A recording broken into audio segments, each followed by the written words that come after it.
Welcome to the Franchise Freedom Podcast. I'm your host, Giuseppe Grammatico, your franchise guide. And today we have a very special guest. Today we are speaking with Tracy Trapesky.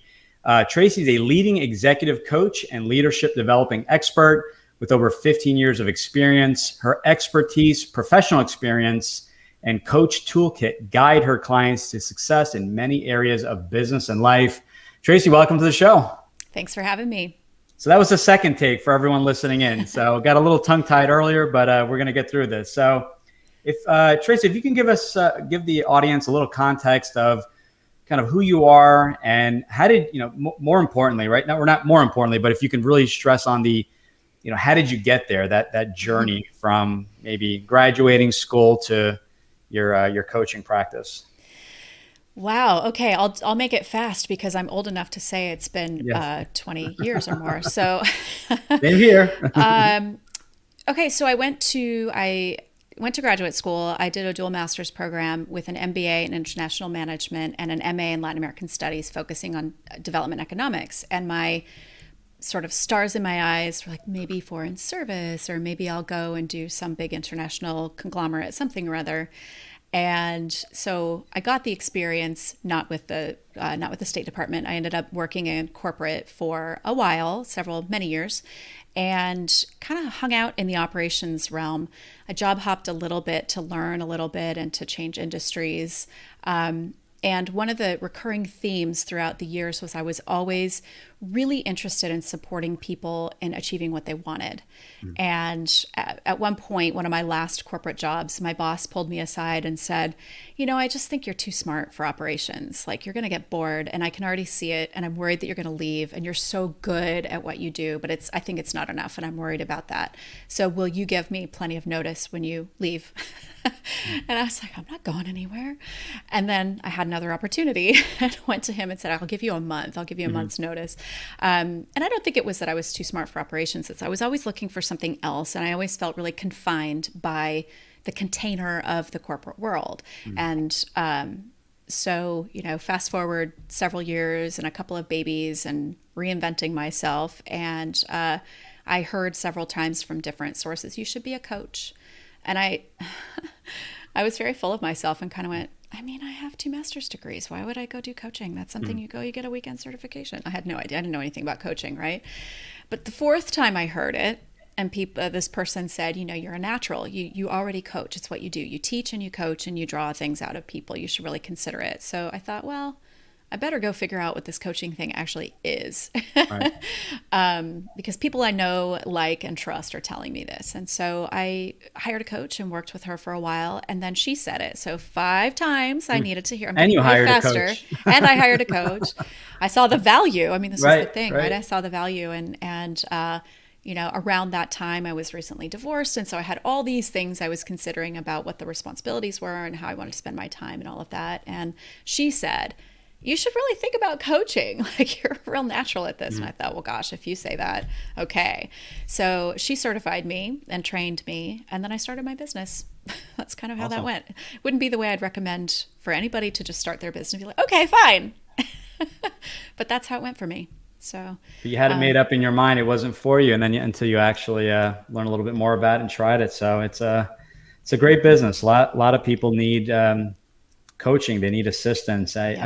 I jokingly say a lot of information is truly free out there. We are information overload. There's just so much, but how the heck do we apply it? And not just applying it, but how do we remain accountable? Who's keeping us accountable to make sure we actually follow through with it? And I'd worked with a coach years ago, and it was every Friday. If I didn't have an update, I was not only was it not cheat, but I was in trouble. So right, you knew every Friday you're like, oh man, it's Thursday. I gotta put pen to paper and figure out what I did all week. So I better get my act together real quick. Yeah, so, but it helped. It truly helped, and the accountability is big. So huge. I've noticed and I will say this: there's a lot more coaches than there were out there, but not all coaches are built the same. Kind of like when I talk about franchises, or I should just say not all coaches are the same. Built the same maybe is not the right term, but not all coaches are the same.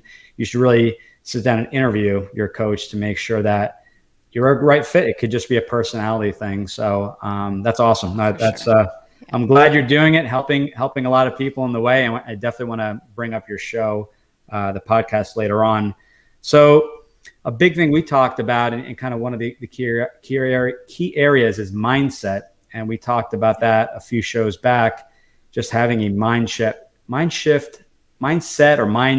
whatever you want to call mindset shift, I should say. Do not say that 5 times fast. Yeah, right. It's a mouthful. I can't say it once.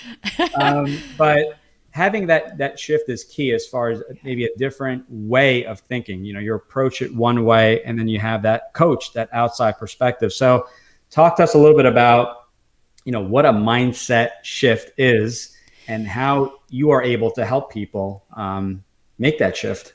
Yeah, I think the first thing is just recognizing we don't know what we don't know, and none of us are able to see our blind spots until they're pointed out to us, either by bumping into them or by somebody, a trusted guide helping us see it and learning what to do with it. And, full disclosure, I am always either working with a coach or involved in a mastermind. I'm always working in some way where that can be pointed out. I mean, I'm a master procrastinator. I'm really good at, squirrels and shiny objects. And so it's always helpful for me to have, support for that.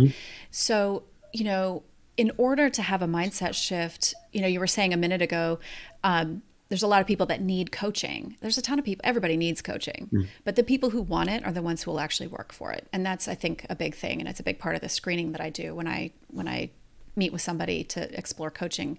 So the mindset shift happens, I think, first with a recognition that something needs to change, and we may not know what it is. It may be more of like an intuitive sense. It might not be broken. We might not be failing. There might not be anything wrong necessarily, but we just have a feeling that something could be different. So one of the things I do with my clients is talk to them about slowing way down. And I work with a lot of business owners who have a big idea and have a huge skill set and want to, charge out of the gate like a thoroughbred. So I always warn them, you're going to love me and you're going to not like me sometimes. And I can handle that. But the slowing down is really challenging. But one of the things it does is it helps us get really, really, really clear. And that clarity helps us have those mindset shifts. We don't have to labor at everything. Not everything has to be so hard or toiling away. We might still be working consistently and a lot, but it doesn't have to feel hard and drain our energy. So that's probably the first mindset shift that really happens with my clients, is letting go of this notion, sort of that Protestant work ethic, right? Work hard and then you're rewarded. Sometimes we work hard and we do not get our reward.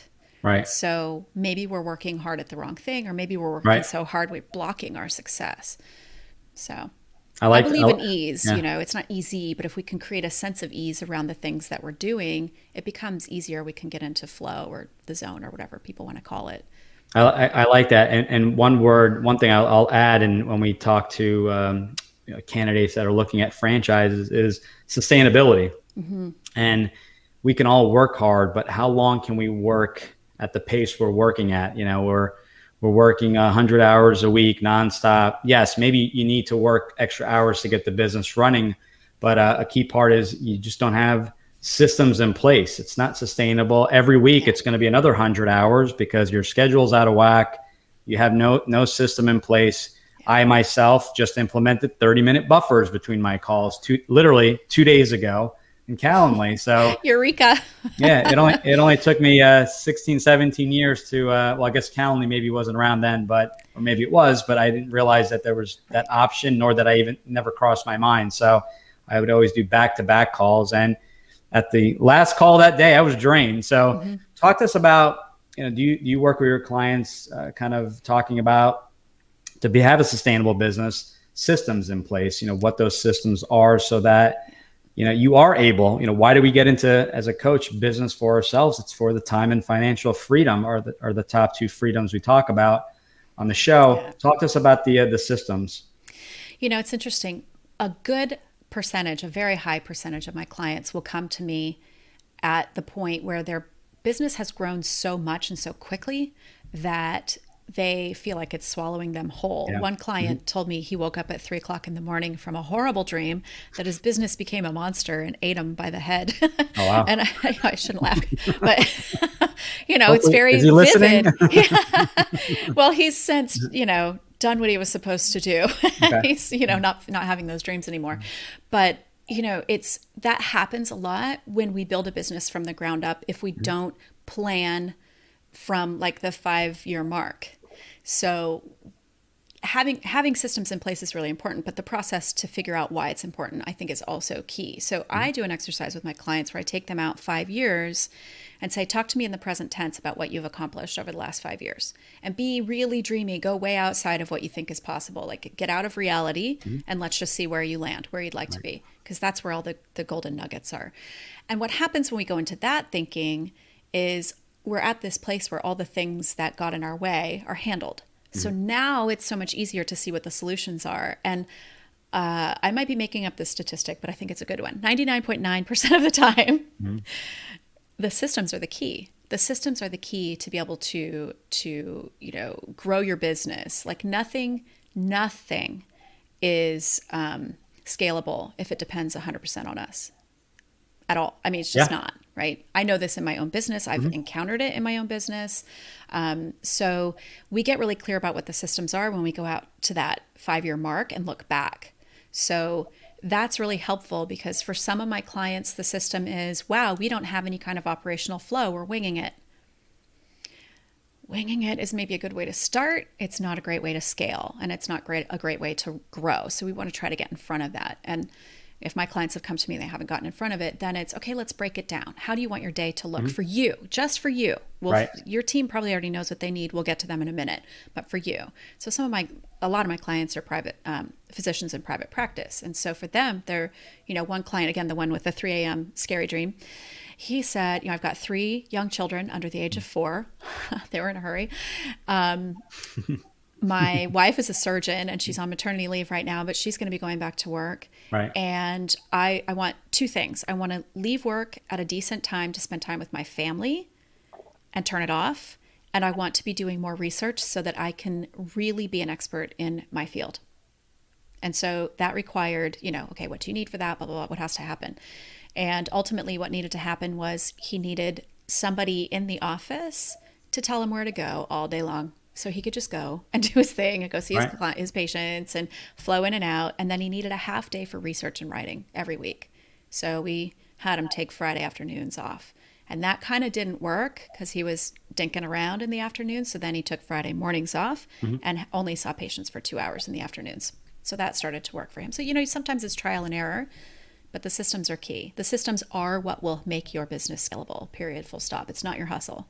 It's just not. I couldn't agree more. You and I have something in common, and everyone else. We have 24 hours in a day. We have to sleep. We only have so many hours that we can get our tasks done. So I agree. I can only do so much. I can only make so many phone calls in a day. So the systems in place are educational content that we put out. In our case, a lot of people looking at franchises don't have the financial means. So it's not that we ignore anyone. We have an initial call and we have them listen to the show and the educational material, put together a timeline. And I know in 6 months, we're going to talk again, creating that task, putting it on the calendar. So it's not racing, making me crazy, having those dreams, because I too was having dreams of all these things I had to do. So getting a CRM, that just had everything in there, did a complete, everything was scheduled, all the tasks and everything else.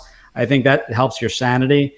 And automating things, automating emails, not to replace your phone calls, but hey, reminder, this is the person you should contact, the attorney or the funding contact, and automating things, not automating everything, but depending obviously on your business, but I think that'll help with your sanity and sustainability and prevent that burnout. So absolutely. One of the things 100%. We do is like time blocking also. Yes.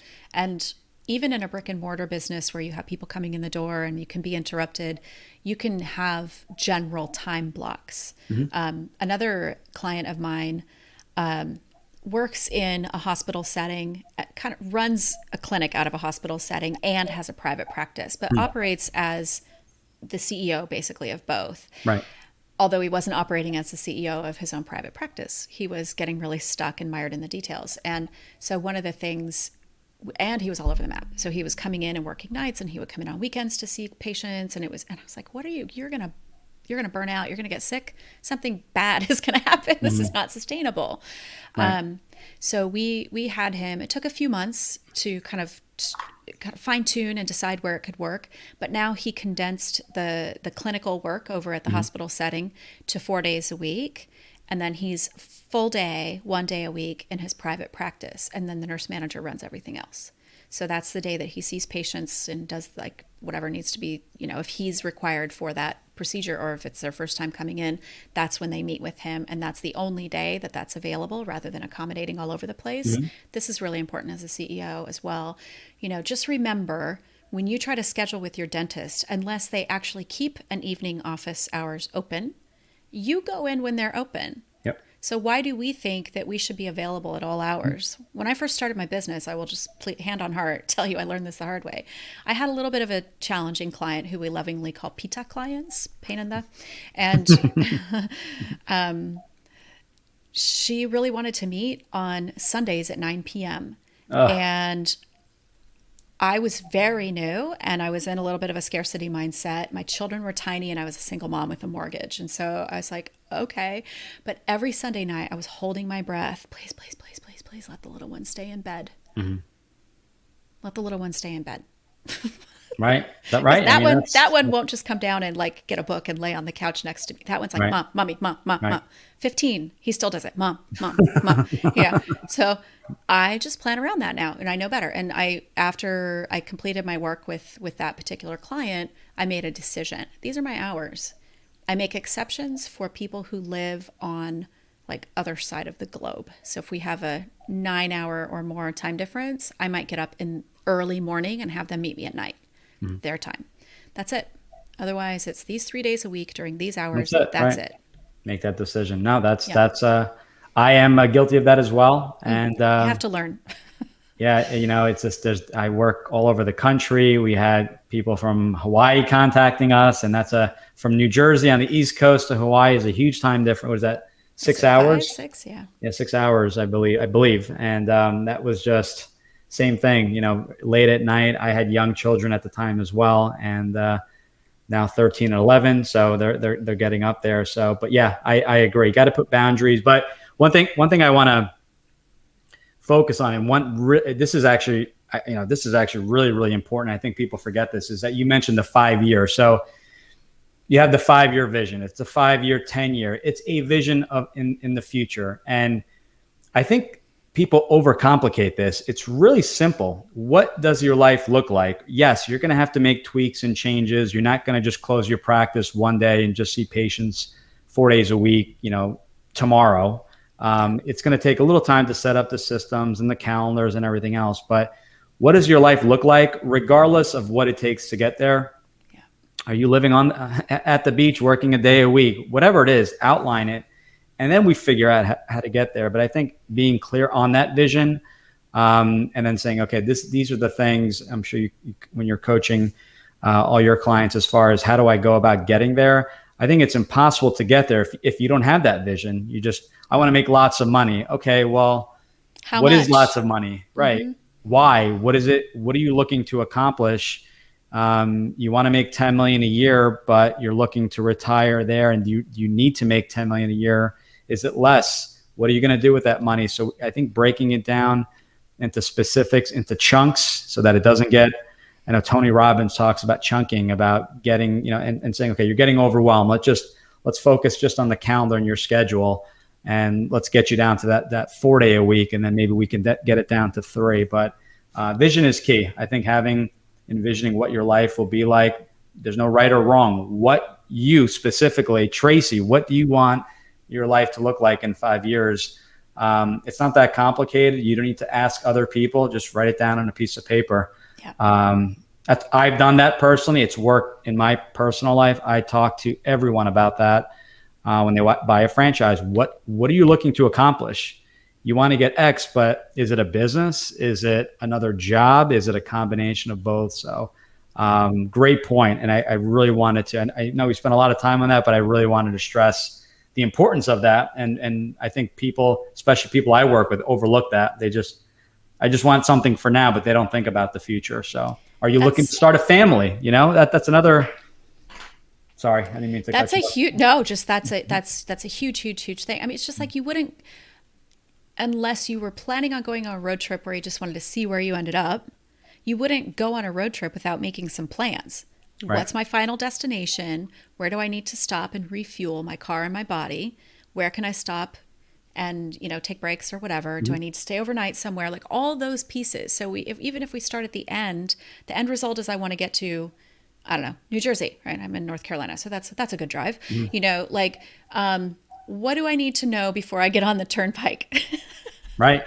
Gas, fuel, and restroom. That's what I Don't need to go. know. Just And stay off the good turnpike. music. Yeah, right. Easy Done. pass. Easy pass. Probably that's Right. probably the first Easy one, right? pass, yeah. Yeah. I don't know how many times I've driven up and down that coast. But you don't get in your car and just start driving Right. if you're actually trying to get somewhere. And the same is true with a business, with what we want to plan in our lives.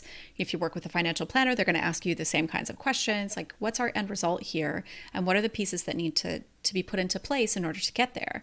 And by the way, this destination that we set up will most likely change over time, because if you're an entrepreneur, Right. you're going to change the goalposts constantly. So that's another thing that keeps us from kind of losing our minds along the way. It's like, okay, well, I'm pretty close to where I wanted to be, but now I'm recognizing that there's a little more. It could be more money. It could be more time. It could be more fun. It could be, I really like this kind of thing, whatever. Or I want to do something new. Boom, sharp right turn. Right. But so we can change that. But when we have a plan, we at least know what's next. A lot of us get stuck and hung up in the how. I took a workshop with Mike Dooley a million years ago, and the one thing that all of it was great, but the one thing that really stood out to me was, like, he called it the dreaded hows. That's where we all get stuck. Yeah. But if we understand the what and the why, the how sorts itself, especially when we chunk it down and work it backwards. Right. I like that. I like that. Well, speaking of that, so we'll stay on that topic. So, read a book. I think it was during. I think it was last year by Dan Sullivan from Strategic Coach. Really good book. Very quick read. It's called "Who Not How." So on the topic of how. So we talked about, or he talks about, excuse me, about not figuring it out, like you just had mentioned, but who can help you, who can assist you. Why waste the time to learn every online marketing strategy when you can hire that marketing coach, that marketing agency to assist, that are the experts in that area. They can help you grow exponentially. Yes, there's a cost, but what is the cost of trying to figure it out yourself, and the time loss and time value of money? I have a financial background. So talk to us about kind of the building the team, which is the who of, and building your network in order to help you on your journey. I heard something recently that I hadn't really thought about, but this phrase, your network is your net worth. Yep. And that's a really important piece of it. Like, where can you reach out in your community to help you if you need support just in figuring out what you're doing? Specifically in terms of team, that's a great way to find good people too, is to let your network know that you're hiring. But even before we get there, I do the same kind of exercise with my clients. Okay, magic wand. If you bring this magical unicorn into your practice or into your business, what does it look like when they're there? What is this person freeing you up to do? What is it, if you were floating around on the ceiling and watching things happen, what would that look like? And that's how we then start to pull out the qualities of the people that we're looking for. Of course, somebody's already going to be qualified, or should be. Their resume says it. We have to at least trust until we talk to them that it's true. And, it's so even with like operations managers or directors of operations, what I've helped clients hire, what does it look like? What does it do for you? You're the visionary. You're the person who has this big idea. You're, hopefully as the CEO, you're behaving like a CEO, which means that you're not in the day-to-day so much. And, but we get really clear on the essence of what it's like to have that person there. And it sounds like frou-frou, woo-woo, but it's not, because how we feel when we show up into a space dictates what happens next. A lot of us are gritty enough to get past how we feel sometimes, but if we have to do that every day, we're going to burn out. We're going to run out of energy. I'm all about time and energy. Like that's the main focus that my clients come to me for. It's the thing that I was, joking. It's my speciality, right? Right. It's like what I do. It's what I help people really recapture. That's a little, nebulous. So it's all about the systems. It's all about the team, and it's all about mindset. So we've decided, okay, I want somebody who comes in and, for example, in one of the medical practices, frees me up to just, if I'm not working directly with a patient right now, that I can go back and be working on my book in my office. And I know that everything out there is handled, that the patients are in great shape, and that I've got not just competent, but like super excellent people working with me who see Right. my vision, who deliver what I want to be delivering. And we, the most recent hire that we did for them was kind of like an admin person, but also does some clinical work. And it took us several months. I'm trying to remember the exact time frame. I think almost 3 months to find the right fit.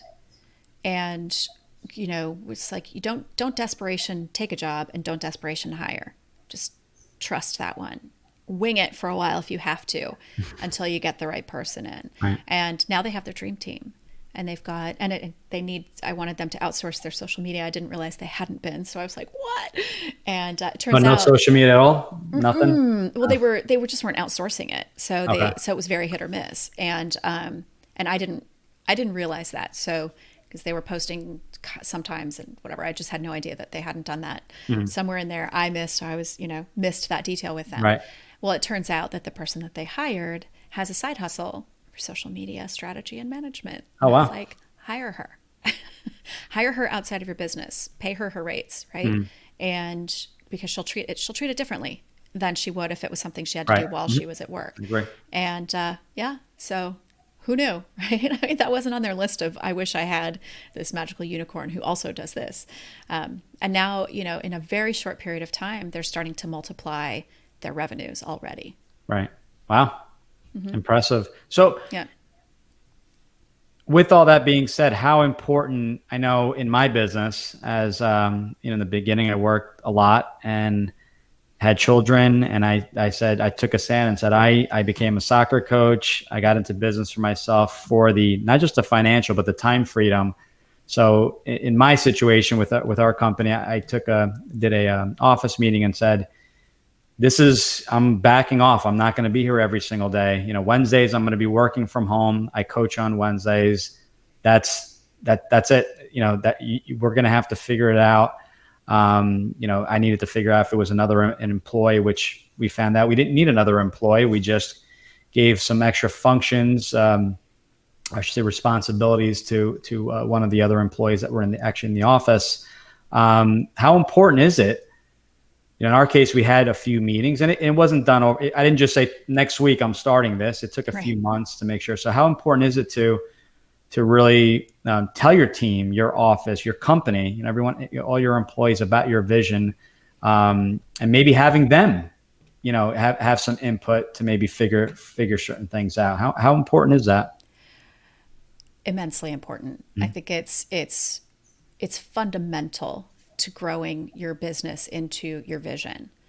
And 100% of my clients have gigantic visions that sometimes are outside of the business that they're building. Right. And so that's really important, so that their team gets it, that there's buy-in, that there's a commitment.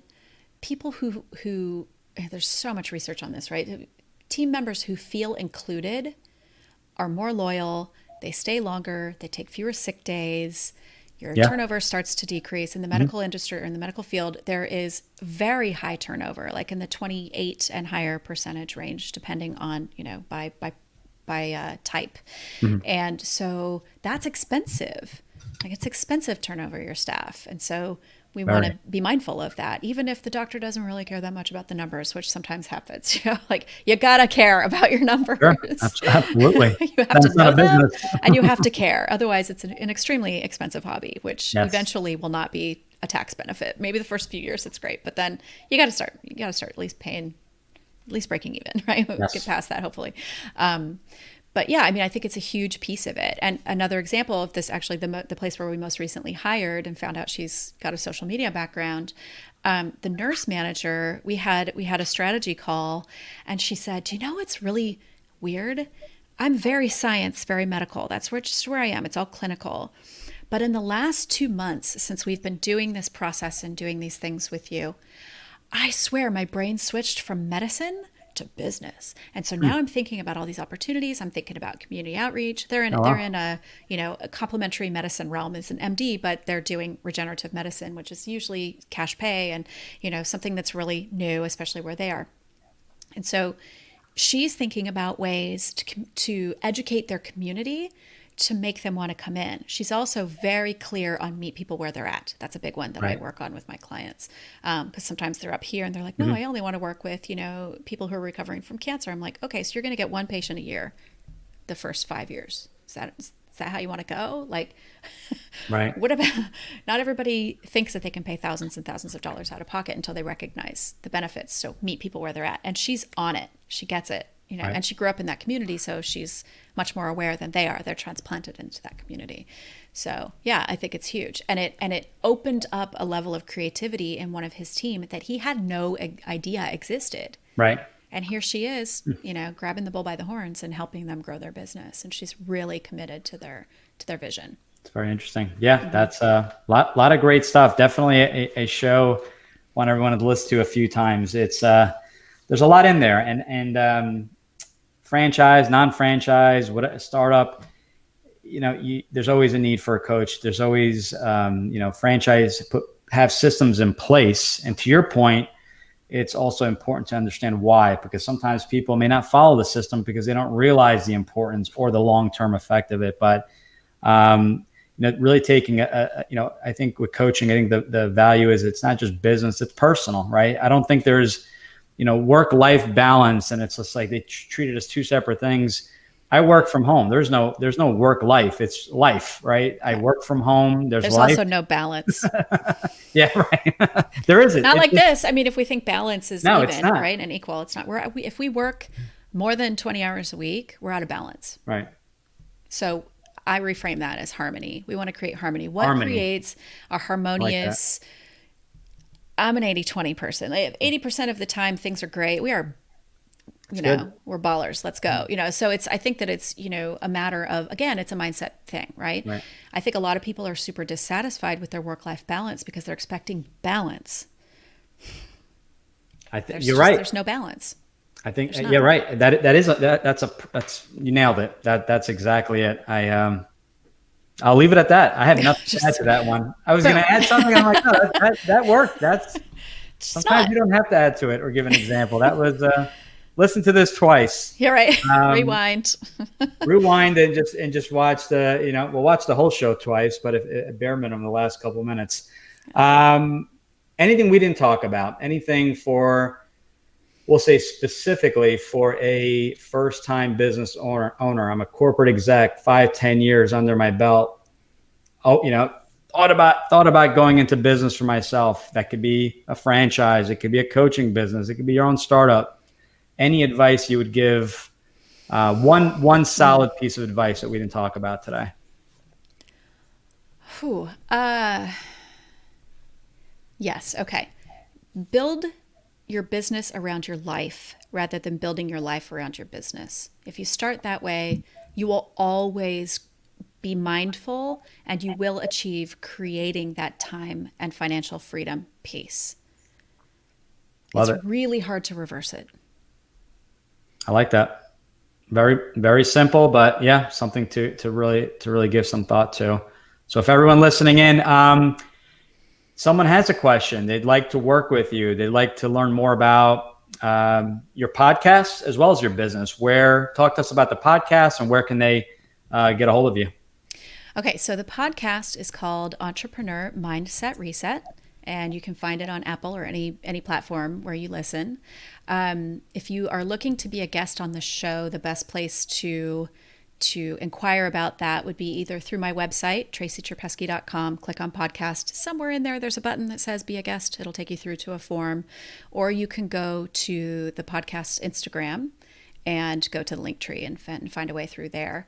I would love to, anybody who's in an entrepreneurial world. I've had a couple of nonprofits who said, well, I'm not really an entrepreneur. And I said, you started a nonprofit. How are you not an entrepreneur? That's very entrepreneurial, right? You can be in a corporate world where you are also, given a lot of responsibility. And my biggest thing is fit. We have a conversation, we have a good connection. That's what it's all about, is having that conversation and telling the stories. So I would love to meet someone who'd like to be a guest. If you're interested in learning more about my work, the best place to go is my website, tracytrapesky.com. And you can schedule time with me that way. Sounds great. And we're going to include all in the show notes, everything, links, podcast, website, social media, and things like that. Before we end, fun fact about yourself, audience should know. Probably something you wouldn't know is that I went to Nigeria twice in, I think it was 4 months, on a consulting project. Wow. It was cool. Must have been a cool trip. I've never been. So that's it was cool very experience. eye-opening. Yeah. All of my economic development experience was compare and contrast. I focused mostly on Latin America. So we compared and contrasted with other developing nations, which often landed on the African continent. So to actually go there and experience it was pretty cool. Felt pretty full circle for me. Yeah. I like that. Fun fact. That's something that we started doing. I've had some interesting facts too. Very just odd. I'm like, okay. Like random stuff. That's cool. That's a cool fact. Some of them have been kind of odd. So to be released later. I withhold that information. Yeah. Some of it's like, this is rated PG. So with that being said, Tracy, I really appreciate it. It's been great. Learned a lot. This is some really important. There's some really important things that and some great takeaways that I think you should for anyone listening and to listen to a few times here. Stuff to think about, and then looking into hiring someone like Tracy, a coach, to really hold you accountable and get you clear. It will save you tons of time, tons of frustration. Banging your head against the wall can help you grow your business at a much quicker rate. So that's what I did when I hired my first coach. I just looked at the monetary side as an expense. So last part of that was, it was not an expense. It was an investment in my business. And I didn't buy that at first. Looking back, after that year of working with that coach, my business doubled to where I was working from home a few days a week. So huge win. And that was a result of working with my coach 3 times a week. I'm sorry, 3 times a month, three Fridays a month. So highly recommend working with someone like Tracy. Contact Tracy, see if you guys are a good fit. And again, Tracy, thanks again. I really appreciate you being on the show. It's my pleasure. Thank you so much. Thanks again.